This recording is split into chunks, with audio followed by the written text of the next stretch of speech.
Alright, Algebra 1, Section 2-6, Ratios and Proportions. So a ratio is a comparison of two numbers by division.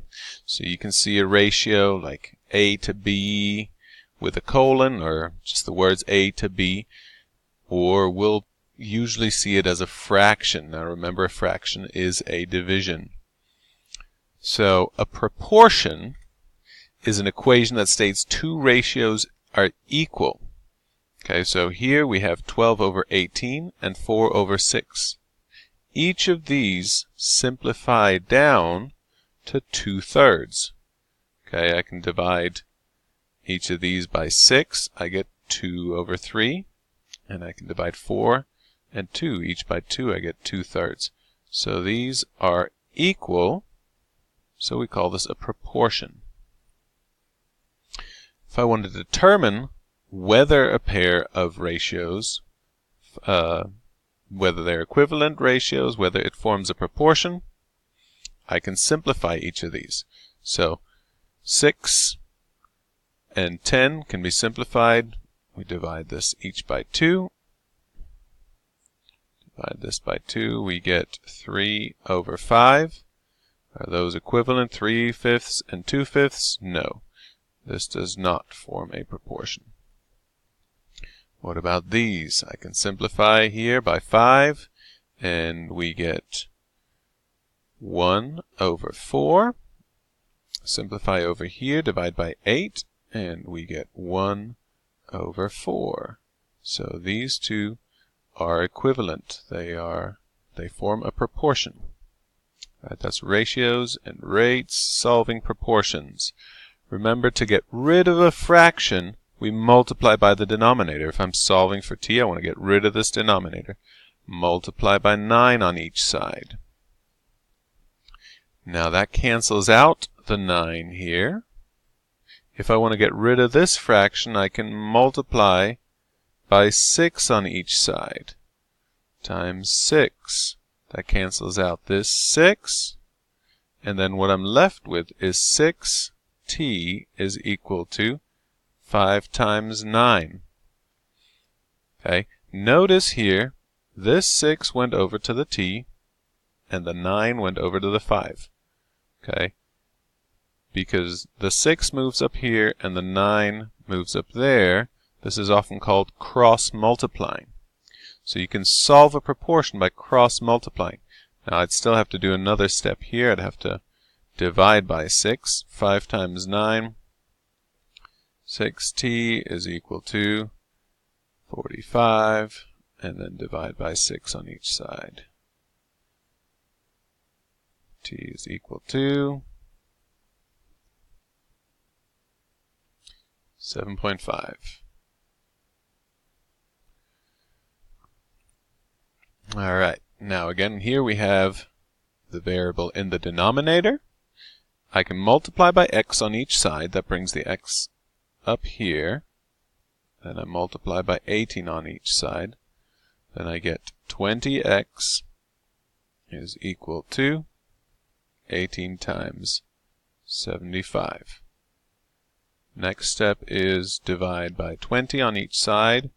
I like to do this before I multiply, because then I could see whether there's anything to simplify. So I have x equals, and then I can start simplifying here. 20 and 18, divide by 2. We get 10 and 9. Here 5 goes into both of these. I get 2. And 5 goes into 75 15 times. Then I have 9 times 15 is 135 over 2. And that gets me x is equal to 67.5. Now that you've seen we can cross-multiply to solve proportions, we can determine whether these are proportions by cross-multiplying. 10 times 2 would have given me 20 here, and 5 times 6 would have given me 30. If the cross products are not the same, it's not a proportion. So earlier we simplified this down to 3/5. Another way you can do it is cross multiply. Same thing here. 20 times 8 gives me 160. And 32 times 5 gives me 160. So there we go. This is a proportion, this is not a proportion.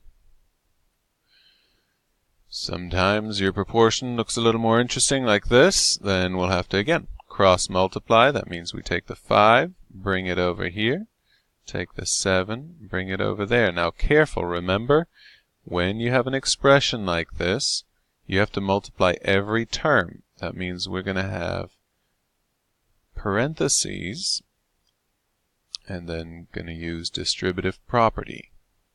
X minus 2.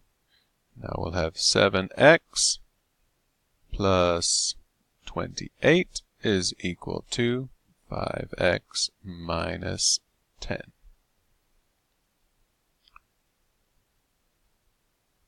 Subtract the smaller variable. If we're canceling out over here, that means I'm going to cancel out the constant. If I'm canceling out the variable on the right side, I'll cancel out the constant on the left side.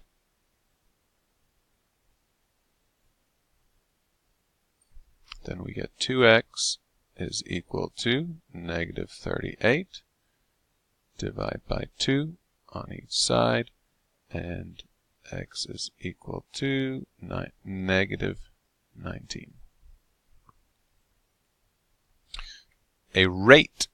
A rate is a ratio of two measurements that have different units, like miles per hour, for example, is a rate. A unit rate tells us how many of one item is compared to one of another item.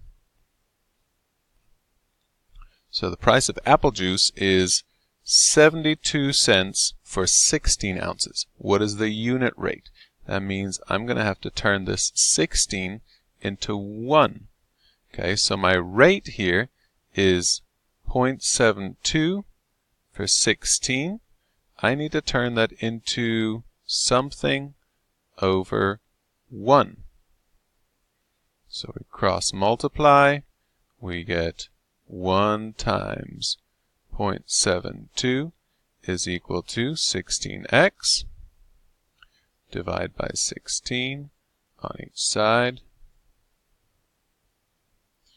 Then that is 0.045 for 1 ounce. Okay, so that's almost, that would round up to 5 cents for 1 ounce. Sorry, equals x. Okay, so that means 4 cents per ounce. Now notice here, I cross multiplied, brought the 16 over there, then I had to divide by the 16 again. Sometimes you can spare yourself that time of cross multiplying and then dividing again, so pay attention to that. Here we have some apple juice, same kind of a situation, unit rate. We want to know the unit rate. So we have $1.20 for 32 ounces. How much does it cost for 1 ounce? Now I can cross multiply. I get 1 times $1.20 is equal to 32x. Then I'd have to divide again by 32. So if we have a unit rate over here, sometimes we can save ourselves that time and just go ahead and divide. And that comes out to being about 4 cents per ounce. Okay. Converting rates. To go from one unit of measure to the other, use rates that equal 1. For example, a cheetah can run 300 feet in 2.92 seconds. What was the cheetah's speed in miles per hour? So we're going from feet per second to miles per hour. So we need to figure out how many feet are in a mile. Alright, so there's 5,280 feet in 1 mile. We want to cancel out the feet, so that's why this conversion rate, I put the mile on top, and the feet on the bottom. Then we want to go from seconds to hours. We're going from seconds to hours. So we'll go from seconds to minutes, and then we can go from minutes to hours. That way we can cancel out. We've canceled out feet, we've canceled out seconds, and now we can cancel out the minutes, multiply these left to right. So if we multiply this left to right, we'll get an incredibly large number. So I always like to see what I can simplify. And 60 and 5,280 can be simplified by 60. I get 88 here.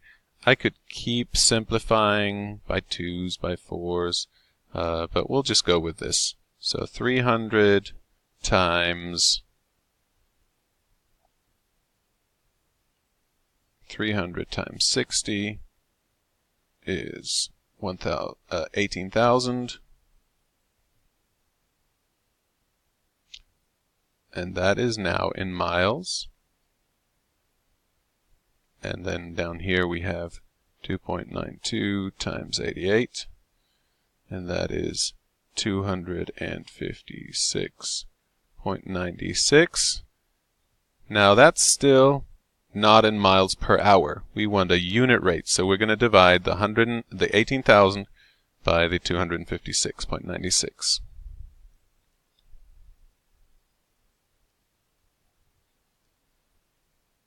And that gives me 70 miles, approximately 70 miles per hour. And that's it for section 2.6, Ratios and Proportions.